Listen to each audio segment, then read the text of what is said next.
असंख्य कल्याण गुणगण निलय परमानंद कंद चिन्ह मूर्ति नंद नंदन श्याम सुंदर वृषभानुनंदनी श्री राधा रानी की महती कृपा करुणा से श्री ऋषिकेश महान तीर्थ में परम पावनी भगवती भागीरथी गंगा के तट पर बैठ करके संत गुरुजनों की पावन सन्निधि में हम सबको श्रीमद् भागवत के माध्यम से सत्संग लाभ प्राप्त हो रहा है।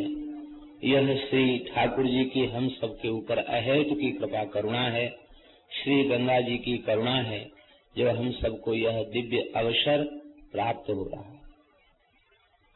श्रीमद् भागवत के महात्म्य का सर्वप्रथम स्मरण किया गया है। श्रीमद् भागवत का दो पुराणों में विशिष्ट महात्म्य है, एक तो स्कंद पुराण और दूसरा पद्म पुराण। अन्य पुराणों में भी श्रीमद् भागवत के महात्म्य की यत्किंचित चर्चा है, लेकिन स्कंद पुराण और पद्म पुराण में तो विशिष्ट चर्चा श्रीमद् भागवत की महात्म्य की गई है। एक जिज्ञासा प्रायः चित्त में होती है।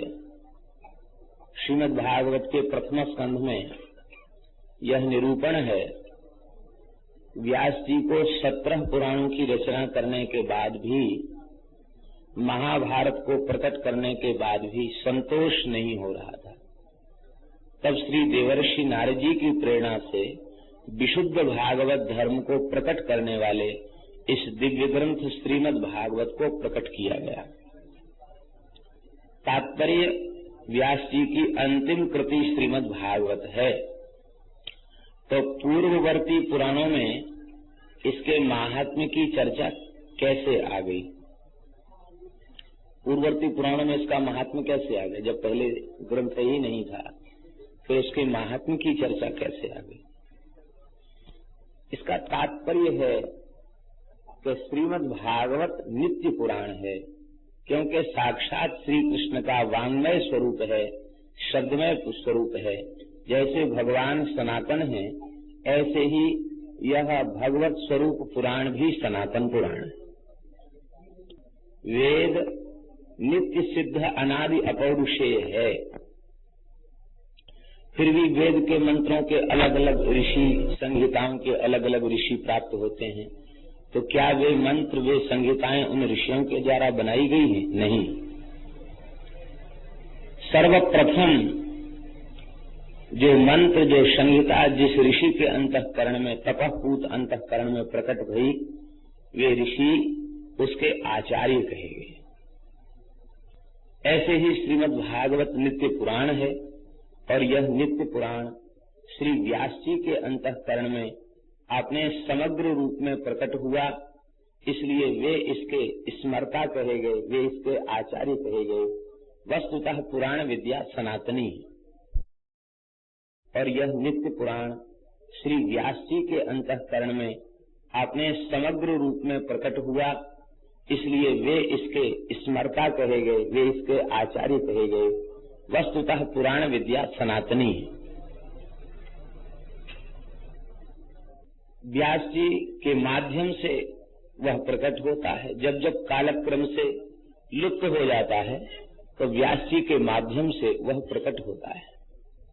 व्यास जी का दुखित होना और श्री नारद जी का शुभागमन होना, यह केवल श्रीमद् भागवत की दिव्य जो आचार्य परंपरा है, उस परंपरा की सुरक्षा के लिए ही यह लीला घटित हुई।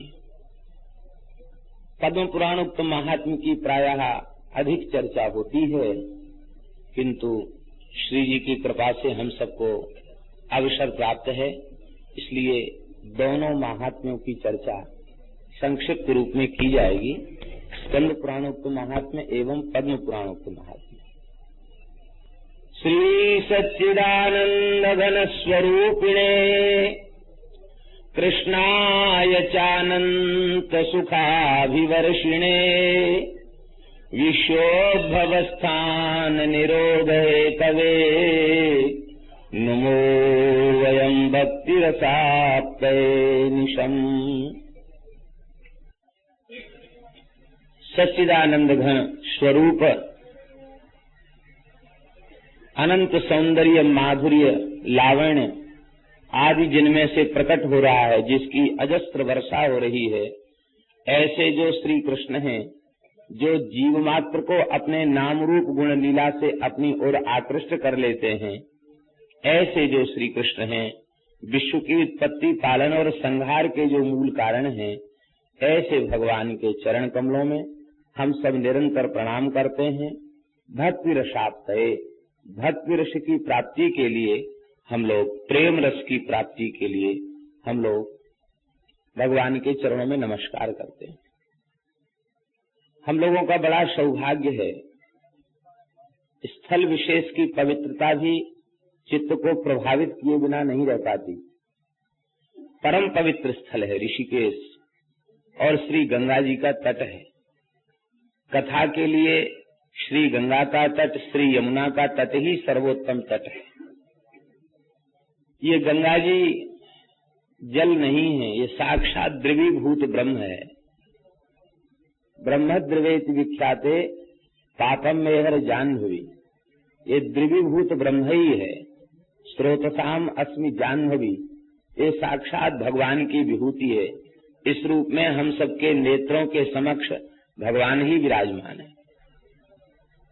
या वै लसच्छ्री तुलसी विमिश्र कृष्णांघ्रिरेण्वभ्यधिकाम्बुनेत्री पुनाति लोकानुभयत्र शेषान् कस्तां न सेवेतमरीष्यमाणः। जिन गंगा जी के परम पावन दिव्य जल में श्री कृष्ण के चरण कमल का मकरंद ही प्रवाहित हो रहा है, भगवान के चरणों में चढ़ी हुई तुलसी, मंजरी, चंदन, यह सब दिव्य सुगंधि ही जिसमें प्रवाहित हो रही है। जो श्री गंगा ऊपर के लोगों को भी पवित्र करती है, सारी पृथ्वी को पवित्र करती है, ऐसी भगवती गंगा, कौन ऐसा मनुष्यमान प्राणी है जो इसका सेवन न करे। सभी लोग जानते हैं मनुष्यमान शब्द में सानच प्रत्यय है, जो वर्तमान कालिक क्रिया का बोध कराता है। इसका तात्पर्य वर्तमान क्षण में जो मृत्यु की ओर अग्रसर हो रहा है, ऐसा कौन शरीरधारी है जो गंगा जी का सेवन न करे। हम लोग जितने हैं ये सब मरणाभिमुख हैं, मरणशील हैं, म्रियमाण हैं, मनुष्यमाण हैं, मरने वाले हैं। हम सबका परम सौभाग्य संतों के परम आश्रय में श्री गंगा जी के तट पर बैठ करके गंग तरंग का अवलोकन करते हुए, संत वैष्णवों का दर्शन करते हुए भगवत भागवत चर्चा करने का सौभाग्य प्राप्त हो रहा है। प्रायः ऐसी प्रसिद्धि है कि श्रीमद् भागवत की सबसे पहली कथा सुखदेव जी के मुखारविंद से प्रकट हुई और श्री राजर्षि परीक्षित जी ने उसको गंगा तट पर बैठकर श्रवण किया। किंतु स्कंद पुराणोक्त महात्म्य के अनुसार श्रीमद् भागवत की सबसे पहली कथा ब्रजमंडल में हुई, और वो भी श्री गिरिराज जी। ब्रजमंडल कमल है तो गिरिराज जी उसकी कर्णिका है। कमल के मध्य जैसे कर्णिका होती है, ऐसे ही गिरिराज जी ब्रजमंडल कमल है और श्री गिरिराज जी उसकी कर्णिका है। कर्णिका प्रदेश में ही, और कुसुम सरोवर जो है जहाँ कथा हुई है वो गिरिराज जी के एकदम मध्य में है। सप्तकोश गिरिराज में बिल्कुल मध्य में है। मध्य स्थल में श्री उद्धव जी के मुख से श्रीमद् भागवत की कथा का श्रवण वज्रनाभ जी ने किया, और कुछ समय तक परीक्षित जी ने भी श्रवण किया, और भगवान श्री कृष्ण की 16,000 रानी पटरानी भी वहां उपस्थित थी, 16,100। उन्होंने भी बैठ करके श्रीमद् भागवत का श्रवण किया। तो श्रीमद् भागवत का सर्वप्रथम प्राकट्य प्रादुर्भाव ब्रजमंडल में श्री गिरिराज जी की गोद में ही सबसे पहले श्रीमद् भागवत जी की चर्चा हुई।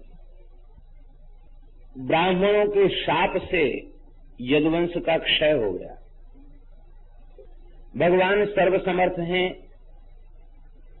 लेकिन सर्वसमर्थ होते हुए भी भगवान ने शाप को मेटा नहीं, शाप का अनुमोदन किया, क्योंकि भगवत इच्छा भगवत संकल्प से ही यह कार्य हुआ। भार उतारना चाहते थे भगवान। ब्राह्मणों की महिमा को बढ़ाने के लिए उनका अतिशय आदर करते हुए भगवान ने भी उस मूसल के अंतिम भाग को अपने चरण तल में स्वीकार किया। जरा नाम के व्याध ने बाण मारा तो ब्राह्मणों का आदर करने के लिए भगवान ने अपने चरण तल में उसे स्वीकार किया। यदुवंश का क्षय हो गया, किंतु दो महापुरुष ब्राह्मणों के शाप से बच गए। एक तो श्री महाभागवत उद्धव जी महाराज,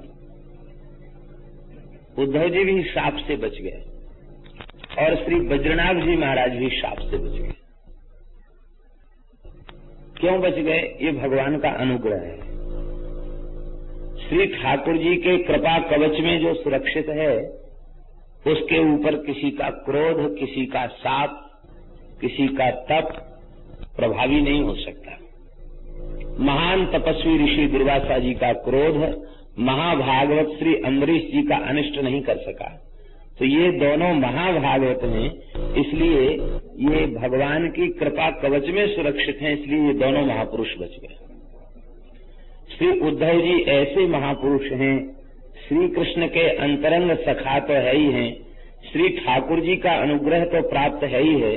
श्री ठाकुर जी ने इनको ब्रजभूमि में भेजा और कई महीनों तक गोपियों का सत्संग इन्होंने प्राप्त किया। उवास कतिचिन मासान, कई महीने तक ब्रज में रहे और श्री जी का दर्शन किया, ब्रज गोपियों का दर्शन किया। उनकी वाणी से श्री कृष्ण की लीला कथा की चर्चा का श्रवण किया और ब्रज के गांव-गांव में विचरण करके वहां की रज को अपनी मस्तक पर धारण किया। तो केवल ठाकुर जी की कृपा प्राप्त नहीं है उद्धव जी, श्री जी की कृपा भी प्राप्त है, समस्त ब्रज गोपियों की कृपा भी श्री उद्धव जी को प्राप्त है। और भागवत में स्पष्ट भी है एकादश में कि उद्धव हमसे अणुमात्र भी कम नहीं है, इसलिए ये इस पृथ्वी पर रहें, इनके रहने पर वैष्णवों को हमारे अभाव की अनुभूति नहीं होगी। इतना भगवान का प्रेम उद्धव जी के प्रति। और श्री बज्रनाभ जी महाराज, इन्हें श्री कृष्ण की कृपा तो प्राप्त है ही है, ये श्री ठाकुर जी के चरण कमल में चिन्हित जो वज्र चिन्ह है, उस वज्र चिन्ह के ही अवतार हैं श्री बज्रनाभ जी।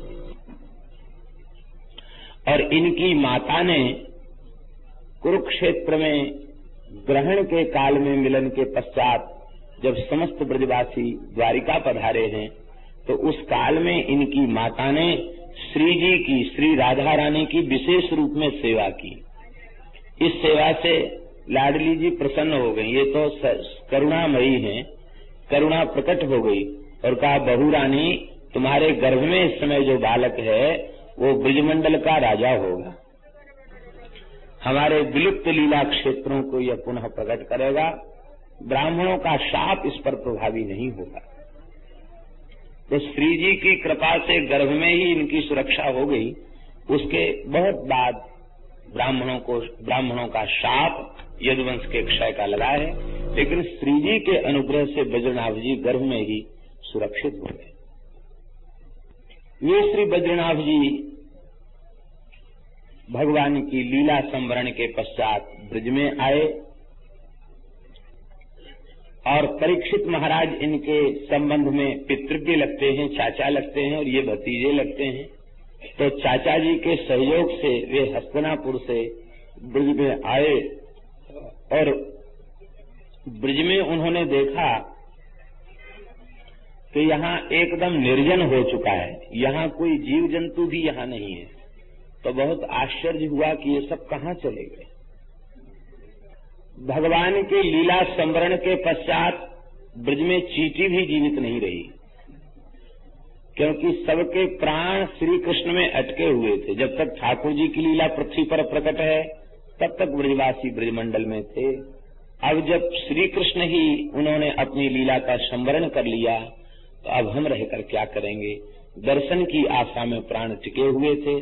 उन समस्त ब्रजवासियों ने जो नित्य लीला के परिकर से ही प्रकट हुए थे, और जब भगवान ने अपनी व्यावहारिक लीला का संवरण कर लिया, नित्य लीला में प्रवेश कर लिया, तो बस ब्रजवासी भी भगवान की नित्य लीला में प्रविष्ट हो गए।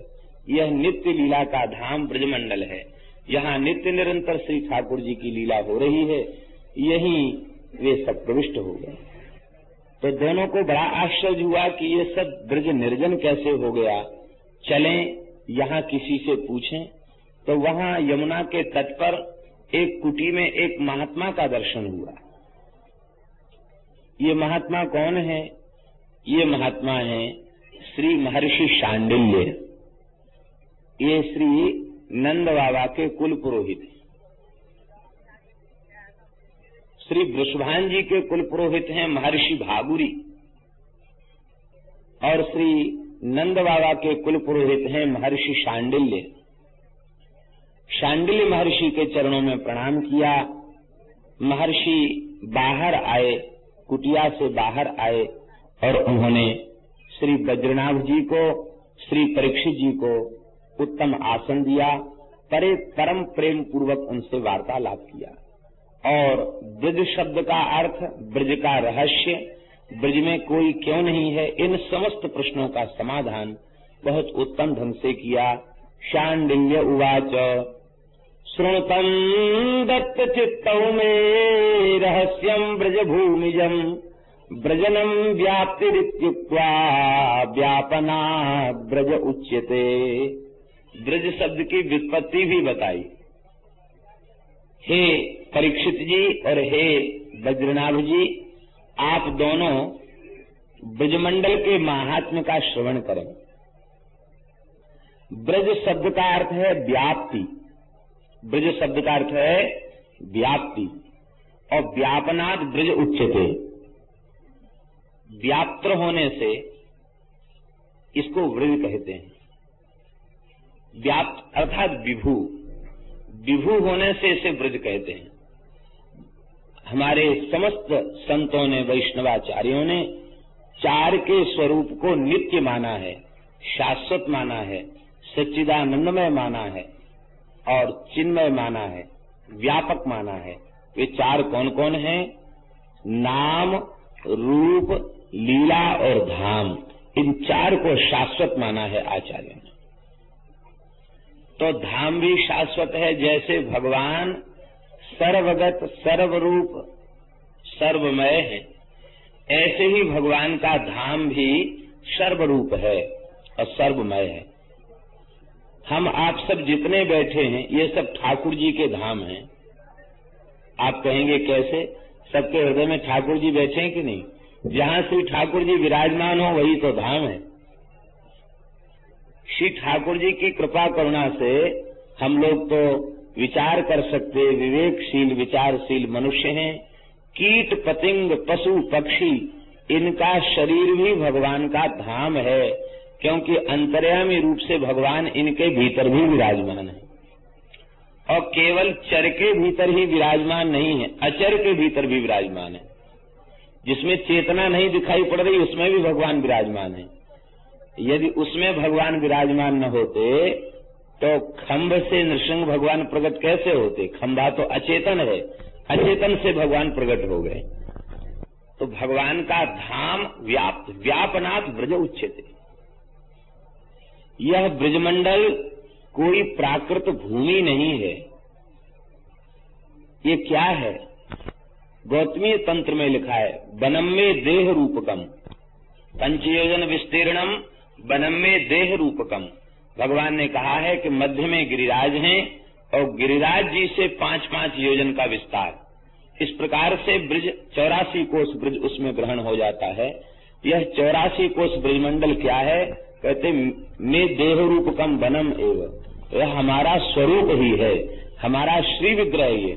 भगवान का श्री अंग ही ब्रजभूमि है, दूसरा कुछ भी नहीं है। गुणातीत परब्रह्म जो श्री कृष्ण है वही ब्रज है, अर्थात जो ब्रज है वही श्री कृष्ण है और जो श्री कृष्ण है वही ब्रज है। ब्रज और श्री कृष्ण में भेद नहीं है। गुणातीतम परम ब्रह्म व्यापकम ब्रज उच्यते, सदानंदम परम ज्योति मुक्तानाम पदमव्ययम। ऐसे ब्रज में श्री कृष्ण लीला विलास करते हैं। कैसे श्री कृष्ण? उनका एक विशेषण दिया गया, सदानंदांग विग्रह।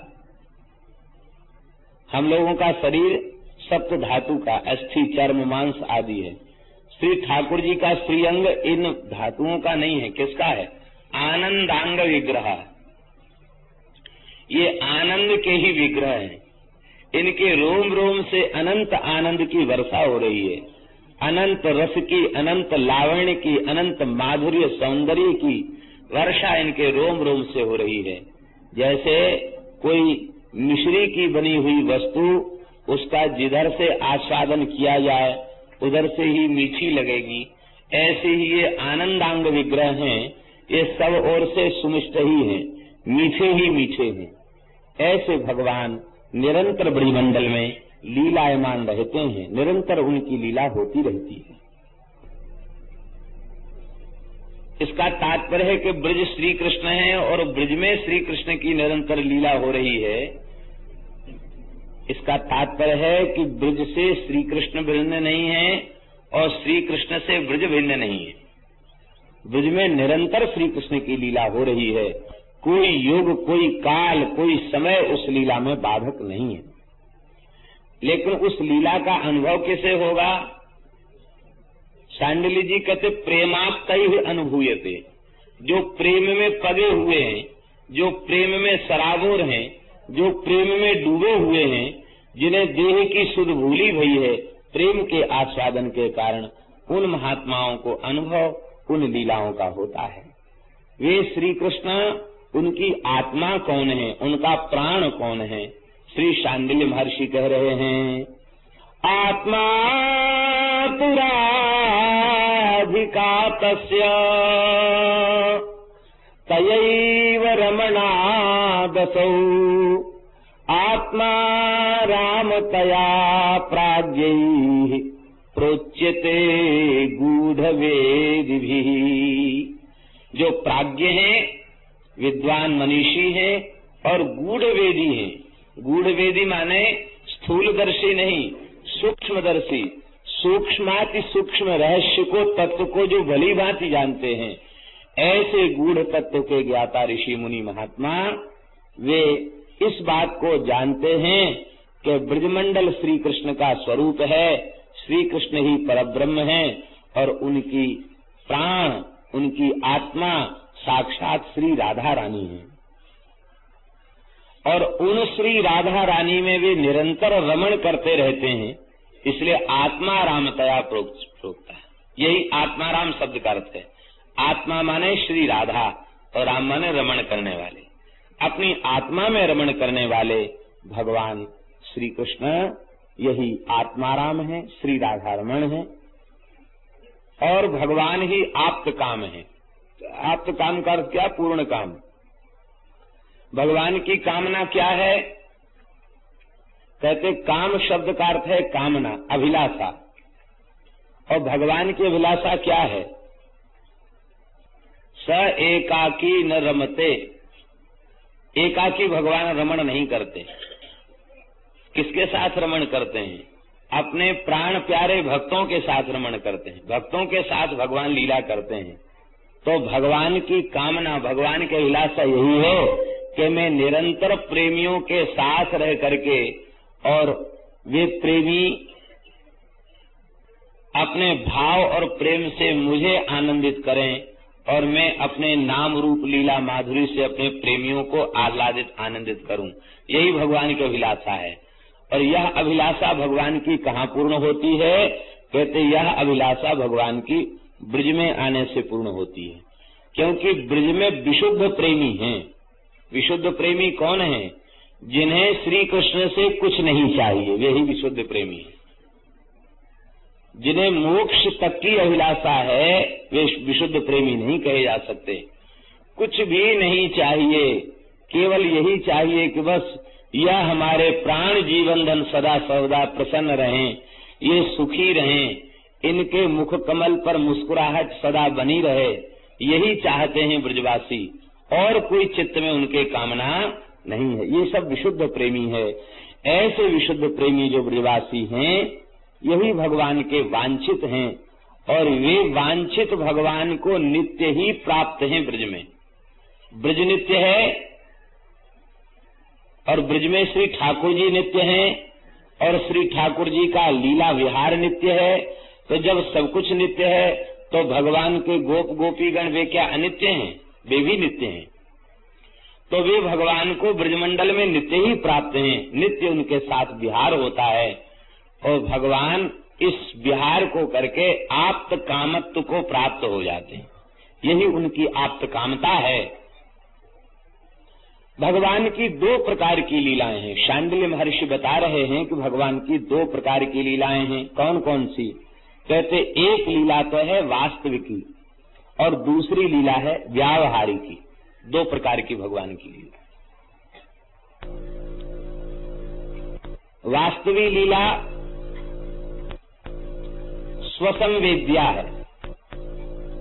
वास्तविक लीला स्वसंवेद्या है, और व्यवहारिक लीला स्वसंवेद्या नहीं है। वह पुराण आदि के द्वारा संवेद्या है। माने भगवान की दो लीलाएं हैं। एक लीला तो निरंतर हो रही है, भगवान का धाम चिन्मय है, निरंतर लीला हो रही है। हमारे श्रीधाम वृंदावन के एक महान संत, उन संत ने बताया कि भगवान के समस्त धामों में लीला नित्य हो रही है। भगवान की नित्य लीला हो रही है, लेकिन उस लीला का अनुभव क्यों नहीं होता? कहते उस लीला का अनुभव इसलिए नहीं होता क्योंकि माया का पर्दा पड़ा हुआ है। ये पर्दा हट जाए तो लीला का अनुभव होने लग जाए। तो स्वसंवेद्या जो वास्तविकी लीला है, उस वास्तविकी लीला को अपने परिश्रम से, अपने पुरुषार्थ से, अपने साधन के बल से नहीं जाना जा सकता। उसे कृपा के बल पर ही जाना जा सकता है। आचार्य के अनुग्रह से ही उसे जाना जा सकता है। श्री जी की विशिष्ट कृपा करुणा से ही उसे जाना जा सकता है। अपने साधन के बल पर उस लीला में प्रवेश नहीं मिल सकता, और न उस लीला का आस्वादन संभव है। हमारे श्रीधाम वृंदावन में श्री हरिराम व्यास जी महाराज के सबसे छोटे पुत्र श्री किशोरदास जी महाराज स्वामी जी की शरण में गए, और स्वामी जी ने उनको बिहारी जी के लिए जल सेवा का आदेश दिया, और श्री यमुना जी से जल भरने गए थे कि बस आचार्य चरण की कृपा भई कि दिव्य वृंदावन प्रकट हो गया, और दिव्य वृंदावन के प्रकट होते ही महारास प्रकट हो गया, और रास का दर्शन होते ही श्री किशोरदास जी महाराज के भीतर वाणी प्रकट हो गई, और वे प्रेम में विह्वल होकर के गाने लगे, लाल लटकंता यौवन मंता खेलत रास अनंता, यमुना तीर भीर युवतिन की मध्य राधिका कंता, लाल लटकंता यौवन मंता खेलत रास अनंता। इस नवीन सखी का सहचरी का पद श्री प्रिया जी को, ठाकुर जी को इतना भाया कि आदेश दिया कि इस पद को अंकित कर लो, और नित्य विहार में इसका गायन स्वयं श्री जी ठाकुर जी सहचरियां कर रही थी। तो रसिकों को बड़ा आश्चर्य हुआ कि ये कौन सी सहचरी है जिसके पद को प्रिया जी गा रही है, ये कौन सी सहचरी है? तो स्वामी जी से पूछा तो स्वामी जी ने कहा, ये आप सबको ही लाडलो किशोरदास है। इसका तात्पर्य है कि वह वास्तविकी लीला, जिसे नित्य लीला कहा गया, वह स्वसंवेद्या नहीं है। जो इस लीला में प्रवेश पा चुके हैं, उन आचार्यों का अनुग्रह हो जाए, श्री जी की कृपा करुणा हो जाए, तो उस नित्य लीला का आस्वादन हो जाता है। और उस नित्य लीला का प्रवेश द्वार क्या है? बोले व्यवहारिक लीला। जिन लीलाओं का पुराणों में वर्णन है, ये भगवान की लीला के प्रवेश का द्वार है। श्रीमद् भागवत में वर्णित जो चरित्र है, भगवान की लीला के प्रवेश का द्वार है। इनके श्रवण किए बिना चित्त में वह तन्मयता प्राप्त नहीं हो सकती जो तन्मयता भगवान की नित्य लीला के आस्वादन के लिए परमावश्यक है। जब शरीर और संसार की सुध बुध भूल जाएगी, प्रेम में हमारा चित्त सर्वथा डूब जाएगा, उसमें भगवान की उस स्वसंवेद्या नित्य लीला का स्वतः स्फुरण हो जाएगा, उसका अनुभव प्रकट होने लग जाएगा। वास्तविक तत्स्वसंवेद्या जीवानां व्यावहारिकी आद्यां विना द्वितीयानाद्यगा क्वचित। ये बहुत रहस्यपूर्ण बात है श्री शांडिल्य महर्षि की।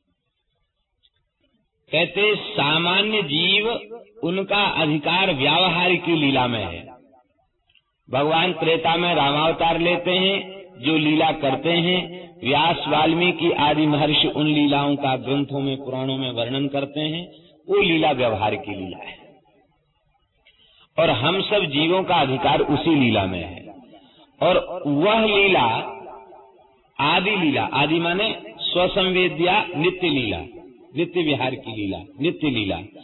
तो वह भगवान की जो नित्य लीला है, वह नित्य लीला के बिना व्यवहार की लीला संभव नहीं है।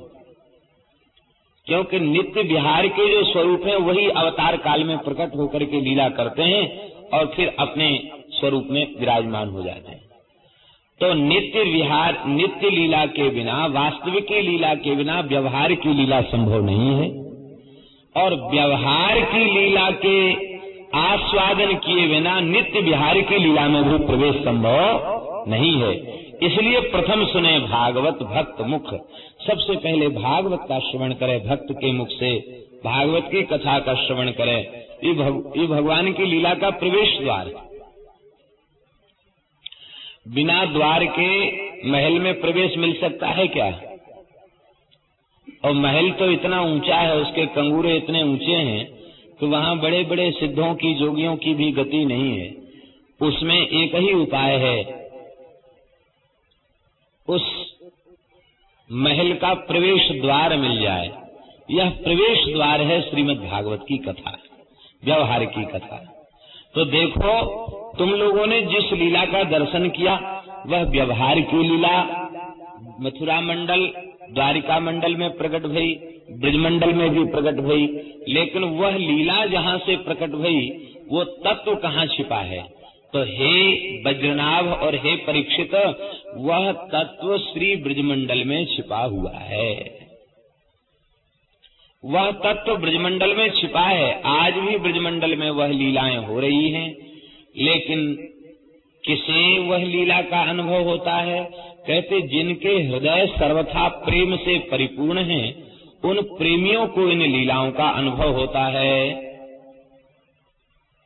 अब तो यह सुनकर के वज्रनाभ जी को बहुत आनंद हुआ, परीक्षित जी को भी बहुत आनंद हुआ। और श्री शांडिल्य महर्षि के सहयोग से आपने संपूर्ण ब्रजमंडल की यात्रा की।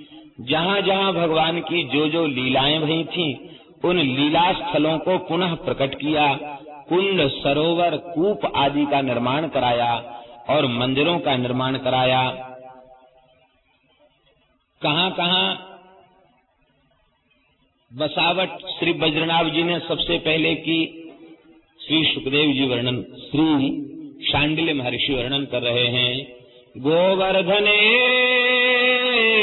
दीर्घपुरे मथुरायां महावने नंदिग्रामे बृहत्सानौ कार्या राज्य स्थितिस्त्वया।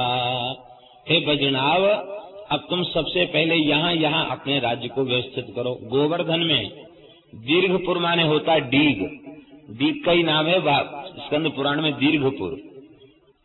दीर्घपुर में, मथुरा में, महावन माने गोकुल में, और नंदिग्राम माने नंदगांव, और बृहत्सानु माने बरसाना। इनमें तुम लीला का विस्तार, अपने गांव नगर आदि का विस्तार करो। नदी, द्रोणी, कुंड, कुंज आदि उन सब का तुम सेवन करो, सबकी सेवा करो, तो तुम भगवान के अतिशय प्रिय बन जाओगे। देखो, ये बड़ी रहस्य की बात है। भगवान का प्रिय बनना हो तो भगवान की लीला के धाम की सेवा करो। कुंज की सेवा, लता पता की सेवा, श्री यमुना जी की सेवा, इनकी सेवा ही भगवान की प्रियता को प्रदान कर देती है। और जब तुम प्रेम पूर्वक ब्रजमंडल की सेवा करोगे तो तुम्हें अपनी दादियों के साथ, अपनी माताओं के साथ तुम्हें ब्रजभूमि के रहस्य का ज्ञान हो जाएगा। इस प्रकार से शांडिल्य महर्षि ने ब्रजभूमि के रहस्य का बोध कराया है। इधर इंद्रप्रस्थ से कुछ प्रजा को लाकर के ब्रज में बसाया गया है और ब्रज में पुनः जगह जगह कुंड कूर्पादि पूर्तेन शिवादि स्थापनेन च, ये कुंड सरोवर सब बज्रनाभ जी के द्वारा पहले बनवाए गए श्री कृष्ण के परम धाम गमन के पश्चात, और शिवादि स्थापनेन च, गोविंद हरिदेव आदि स्वरूपों की स्थापना की। गोविंद हरिदेव आदि स्वरूपारोपणेन च, स्कंद पुराण में नाम है गोविंद और हरिदेव, दो का नाम है। और आदि शब्द से अन्य विग्रहों की भी स्थापना की है। बलदेव, केशवदेव आदि इन विग्रहों की भी श्री बज्रनाभ जी ने स्थापना की है। और भूतेश्वर, गोपेश्वर, चक्रेश्वर, कामेश्वर, नंदेश्वर आदि शिवलिंगों की भी स्थापना ब्रजमंडल में उन्होंने की है। एक दिन की बात है, भगवान की जो रानियां हैं, जो भौमासुर के कारागार में निरुद्ध थी और जिनके साथ भगवान ने एक मुहूर्त में विवाह किया है, वे सब भगवान की जो रानी पट रानी हैं, उन्होंने एक दिन श्री यमुना जी का दर्शन किया। यमुना जी बड़ी प्रसन्न थी, अतिशय आनंद में विह्वल थी यमुना जी।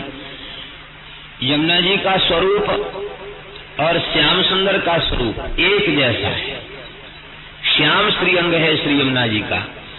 दूर से तो इन रानियों को यह अनुभव हुआ, क्या प्राण प्रीतम श्री कृष्ण आ गए क्या, लेकिन निकट में पहुंचकर उन्हें अनुभव हुआ कि नहीं, ये तो हमारी ज्येष्ठा भगवान की चौथी पट रानी श्री यमुना जी है। भगवान की रानियों ने प्रणाम करके एक प्रश्न पूछा, बोले जैसे हम सब श्री कृष्ण की पत्नी हैं, ऐसे ही आप भी तो श्री कृष्ण की पत्नी हैं, लेकिन वयम विरह दुखार्ता तन्न कालिंदी तद्वद, हम तो विरह से व्यथित हो रही हैं और आप एकदम प्रसन्न हैं, इसका क्या कारण है? क्या श्याम सुंदर का विरह आपको व्याप्त नहीं है क्या? आप इतनी प्रसन्न क्यों हैं?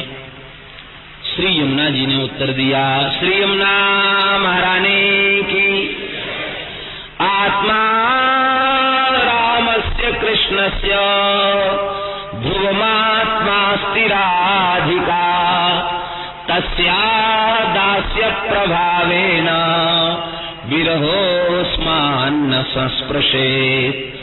आत्मा राम श्री कृष्ण की आत्मा निश्चित ही श्री राधा रानी है और उन राधा रानी की दास्यता हमने स्वीकार कर ली है, इसलिए हमें विरह का स्पर्श भी होता नहीं है। इसका तात्पर्य है श्री जी की करुणा जिसके ऊपर हो जाए उसको प्रियतम श्री कृष्ण का विरह कभी होता नहीं है, क्योंकि श्री जी तो उनकी आत्मा है और आत्मा से क्या देह भिन्न होता है? नहीं होता। देखो, आत्मा साक्षात श्री राधा रानी है और वे निरंतर हम लोगों में आत्मा और शरीर में भेद है, लेकिन भगवान का शरीर भी पांच भौतिक नहीं है, जड़ नहीं है, शुद्ध सच्चिदानंदमय है। इसलिए भगवान के शरीर में आत्मा और शरीर के भेद जैसी बात भगवान के श्रीअंग में नहीं है। सदानंदांग विग्रह, वे सदा आनंद विग्रह हैं, तो श्री जी के दास्य के प्रभाव से हमें विरह का स्पर्श नहीं है। और देखो, तुम सबका भी भगवान से वियोग नहीं है। क्यों नहीं वियोग है?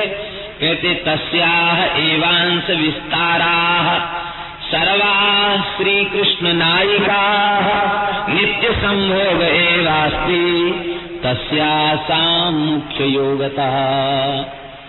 हे देवियों, श्री कृष्ण की आत्मा श्री राधा रानी है और श्री राधा रानी उनका ही अंशांश ब्रज गोपियां हैं और उन श्री राधा रानी का ही अंशांश समस्त श्री कृष्ण की नायिकाएं हैं। तो अपने मूल रूप का यदि हम चिंतन करें तो मूल रूप का चिंतन करने के बाद, अंशी श्री जी का चिंतन करने के बाद फिर हमारा वियोग किसी काल में श्री कृष्ण से नहीं है। रुक्मिणी आदि समावेशो मया त्रैव विलोकिता। श्री यमुना जी कह रही है, रुक्मिणी आदि का भी समावेश श्री जी के श्रीअंग में ही हमने ब्रजमंडल में अत्रैव माने अस्मिन ब्रजे एव विलोकिता। यहाँ नित्य विहारी की लीला में रुक्मिणी आदि समस्त पटरानियों का भी श्री जी में ही समावेश दिखाई पड़ता, अर्थात अनंत रूप से श्री जी ही प्रकट होकर के वे लीला कर रही हैं। अध्यात्म रामायण में तो नारद जी ने एक और विलक्षण बात कही है। नारद जी महाराज कहते हैं स्तुति करते हुए राम जी की कि पुल्लिंग वाचक जितने शब्द हैं वे सब हे रघुनाथ जी आपके वाचक हैं। स्त्रीलिंग संज्ञक जितने शब्द हैं वे सब श्री जानकी जी के वाचक हैं। ऐसे आप युगल को हमारा नमस्कार। नारद जी ने तो मूल रूप में तुम सब उनसे भिन्न नहीं हो। हरिशरण एक विशेष बात कही, यदि ऐसी बात है श्री कृष्ण से श्री राधा का वियोग नहीं और श्री राधा रानी से हमारा वियोग नहीं, इसलिए हमारा श्री कृष्ण से भी वियोग नहीं है। यदि यही सत्य सिद्धांत है तो श्री ठाकुर जी को लेने के लिए अक्रूर जी पधारे और अक्रूर जी जब लेके गए तो श्री जी ने बहुत विलाप किया और ब्रज गोपियों ने विलाप किया और ब्रज के संतों ने भी ब्रज की दशा का बड़ा विलक्षण वर्णन किया है। ब्रज के विरही लोग विचारे, बिन गोपाल ठगे से ठाणे अति दुर्बल तन तारे, बहुत मार्मिक वर्णन किया है। तो वह विरह क्या था? जब नित्य संयोग ही है, वियोग है ही नहीं, तो विरह क्यों हुआ फिर? श्री यमुना जी उत्तर दे रही हैं, भगवान का विरह नहीं है, ये तो हम लोगों के अनुभव में आ रहा था कि वह विरह की लीला थी। विरहाभास एवासीत उद्धवेन समाहितः। वो विरह नहीं था, विरहाभास था, विरह नहीं था। क्योंकि श्री कृष्ण ब्रज के बाहर जाते नहीं, वहां नित्य लीला होती है, तो विरह कहां से आया? विरह नहीं था। तब क्या था? कहते विरह का आभास था। आप लोग कहेंगे विरहाभास भी क्यों था? विरह नहीं था, विरहाभास था, तो विरहाभास भी क्यों था? विरहाभास इसलिए था कि वह विरहाभास न होता तो भगवान के दिव्य प्रेम का प्राकट्य कैसे होता? गोपियों के दिव्य प्रेम का प्रादुर्भाव कैसे होता? वह प्रेम सब संतों के, प्रेमियों के, वैष्णवों के, रसिकों के आस्वादन का विषय कैसे बनता है? वंदे नंद ब्रज स्त्रीणाम पाद रेणुम अभीक्षसः यासाम हरिकथोद्गीतम पुनाति भुवनत्रयम्। यदि वो विरहाभास वाली लीला न होती तो त्रिभुवन को पवित्र करने वाले गोपियों के पवित्र प्रेम से सने हुए उद्गार कैसे प्रकट होते, भगवान की लीला कैसे प्रकट होती, और उस सबको कह सुन करके हम कैसे उसका आस्वादन करते। श्री भरत जी की कोटि के जो प्रेमी हैं उनसे क्या श्री रघुनाथ जी का वियोग है? लेकिन नहीं, यदि वह लीला प्रकट न होती तो प्रेम का स्वरूप क्या है इसको कौन जानता? प्रेम का स्वरूप का परिचय ही नहीं मिल सकता था। तो गोपियों का जो विरहाभास है श्री जी का जो विरहाभास है वह दिव्य चिन्मय प्रेम के प्रादुर्भाव के लिए ही यह लीला भई है। वस्तुतः भगवान की यह नित्य लीला ब्रजमंडल में होती रहती है। अब तो भगवान की जो पत्नियां हैं वे अतिशय प्रसन्न हो गईं और उन्होंने कहा कि उद्धव जी ने समाधान किया था और देखो अब आप कृपा करके ऐसी कृपा करुणा करें कि हम भी उद्धव जी की वाणी से श्री कृष्ण का चरित्र सुनकर उनके स्वरूप को जान जाएं, श्री जी के स्वरूप को जान जाएं, ब्रजमंडल की वास्तविक महिमा को जान जाएं और हमें भी ऐसी कृपा प्रदान कराइए कि हमारा भी वियोग कभी इस श्याम सुंदर से न हो, अपने पति से हमारा कभी वियोग न हो। उद्धव जी कृपा करके सुनावे तब संभव है। भागवत का श्रवण करो तो तुम सबका भगवान की नित्य लीला में प्रवेश हो जाएगा और जब नित्य लीला में प्रवेश हो जाएगा तो फिर कभी विरह होगा नहीं, फिर कभी वियोग होगा नहीं। अब उद्धव जी को भगवान ने भागवत का ज्ञान दिया। उद्धव जी तो चले गए हैं बद्री नारायण में। हम लोग ठीक बद्री नारायण भगवान के सन्मुख विराजमान हैं। यह उत्तर दिशा है और इसी दिशा में श्री बद्री नारायण भगवान विराजमान हैं और उसी दिशा से श्री गंगा जी इधर आ रही हैं। भगवान के दास तो भगवान के सन्मुख विराजमान है, आप सब लोग भगवान बद्री नारायण की अंक में विराजमान हैं। यही भाव है इस तट पर यहाँ बैठने का। हरिशरणम। उद्धव जी का कैसे आवाहन हो? यमुना जी ने कहा कि भगवान जैसे नित्य हैं ऐसे ही भगवत प्राप्त भक्त भी नित्य ही होते हैं। भगवान ने तो स्पष्ट कहा न मे भक्तः प्रणश्यति, भक्त भी नित्य होता है। भगवान व्याप्त है, भक्त भी व्याप्त है। वे ब्रज के बाहर नहीं उद्धव जी, यही उनको पुकारो वे प्रकट हो जाएंगे। वैष्णव का प्राण भगवान नाम है। नाम जहां प्रकट होगा वहां वैष्णव आह्लाद पूर्वक वहां दौड़े भय चले जाएंगे। ये नाम की महिमा है, नाम का आकर्षण। तो सब लोग गिरिराज जी की सन्निधि में चलकर भगवान नाम संकीर्तन करें, श्री उद्धव जी पधारेंगे। यमुना जी ने कहा हमें विश्वास है उद्धव जी प्रकट होकर दर्शन देंगे।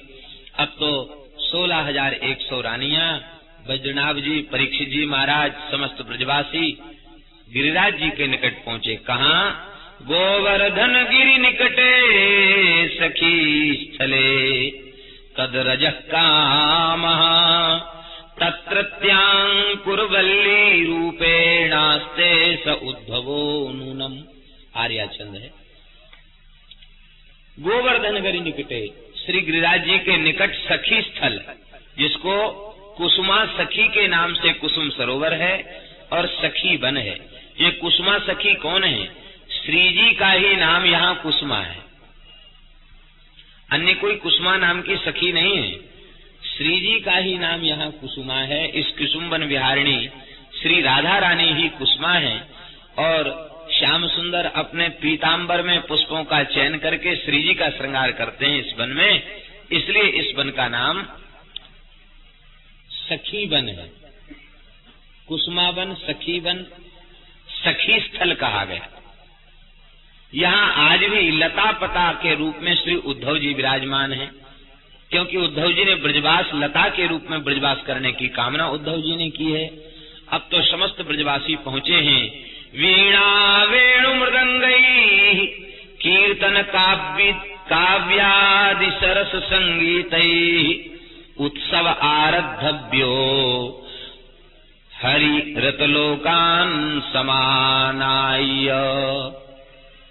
अब तो उत्सव के लिए सब लोग वहां पहुंचे और वेणु मृदंग आदि वाद्य बजा करके भगवान नाम संकीर्तन करने लग गए।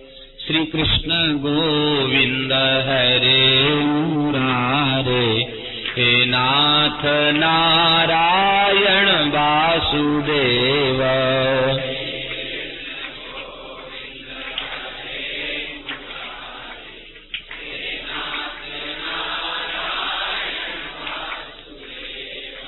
श्री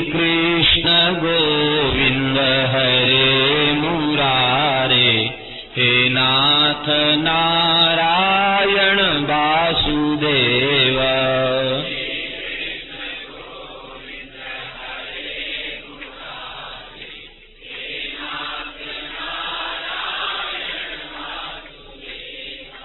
हे नाथ नारायण वासुदेव, हे नाथ नारायण वासुदेव।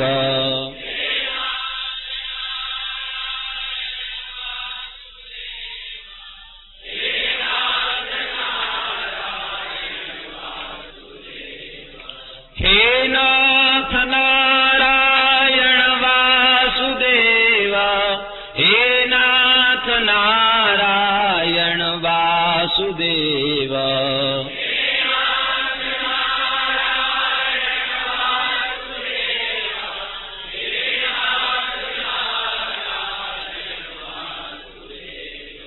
श्री कृष्ण गोविंद हरे मुरारे, हे नाथ नारायण वासुदेव।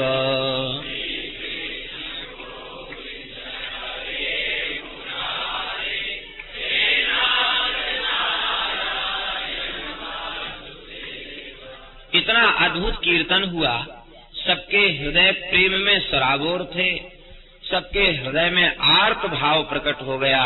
भगवान सद्यः प्रकट होकर के हमारे ऊपर कृपा करुणा करें। उस संकीर्तन में आर्त भाव करुण रस यही प्रधान है, पुकार ही कीर्तन में प्रधान है। उच्चैर भाषा तो कीर्तनम, उच्च स्वर से प्रेम में डूब करके भगवान को पुकारना, इसी का नाम है संकीर्तन।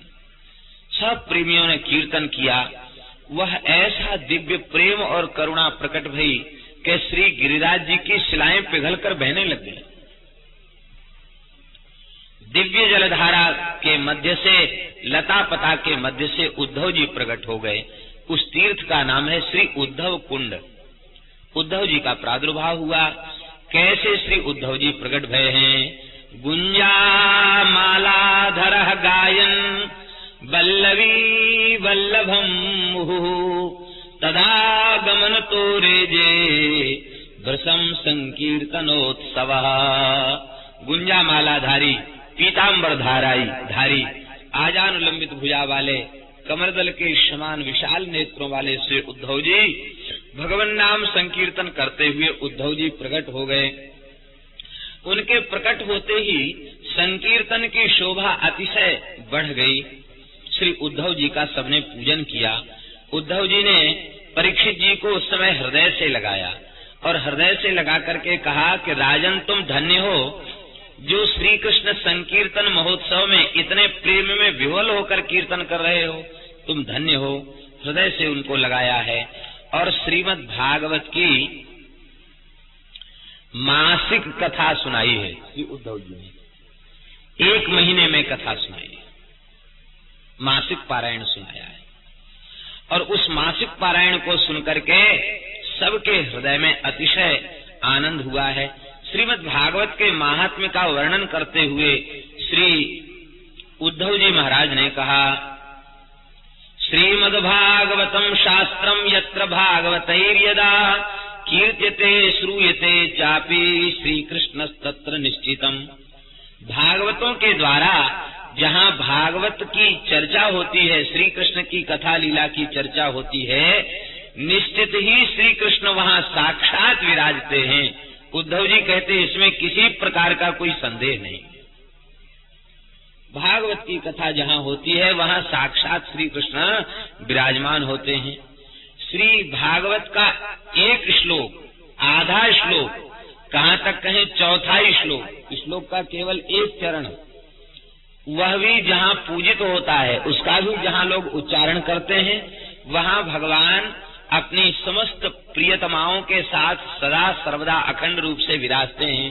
श्री जी के साथ, समस्त ब्रजगोपियों के साथ भगवान वहाँ विराजते हैं।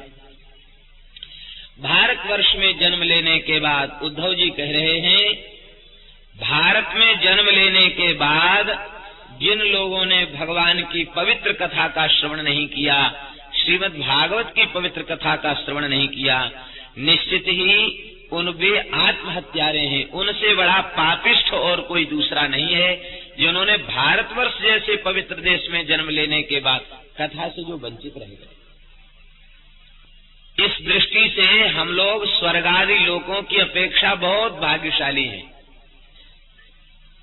स्वर्गादि लोकों में ये कथाएं नहीं होती हैं, और देवता कहते हैं, ये बात हम नहीं कह रहे हैं, ये बात देवता कहते हैं, न यत्र वैकुंठ कथा सुधापगा, जहां भगवान की कथा रूपी गंगा प्रवाहित नहीं हो रही है और भगवान के चरणाश्रित भागवत जहां निवास नहीं करते, न यत्र यज्ञेश मखा महोत्सवा, जहां भगवान के दिव्य महोत्सव नहीं होते, श्री रामनवमी, जन्माष्टमी, राधाष्टमी, होली आदि दिव्य भगवान के उत्सव जहां नहीं होते, कहते सुरेश लोको न वै सेव्यताम, भले ही वह स्वर्गलोक क्यों न हो, वह कम से कम वैष्णवों के लिए तो सेवन के योग्य नहीं। जिनका भोगों में आकर्षण है, वे तो संसार के भोगों को ही अपने जीवन की सर्वोच्च उपलब्धि माने बैठे हैं, और संसार के भोगों का भी वे त्याग करते हैं। किस लिए? सदा सर्वदा के लिए नहीं। यहाँ के भोगों का त्याग करके तत्कृच्छ चांद्रायण आदि व्रतों का अनुष्ठान करते हैं, और उत्तम स्वर्ग आदि के लोगों के भोगों की प्राप्ति के लिए। अरे भाई, भोगत्वेन भोग तो भोग ही है, चाहे पृथ्वी का होए अथवा स्वर्गादि लोकों का भोग हो, वह भोग क्षैष्णु है, नाशवान है, विनाशी है, और परिणाम में दुख देने वाला है। क्या भेद हुआ? कोई भेद नहीं है। लेकिन भगवान के प्राण प्यारे भक्त, जिनका भगवान में आकर्षण बढ़ चुका है, ऐसे भगवान के भक्त वे किसी भोग की प्राप्ति नहीं चाहते हैं।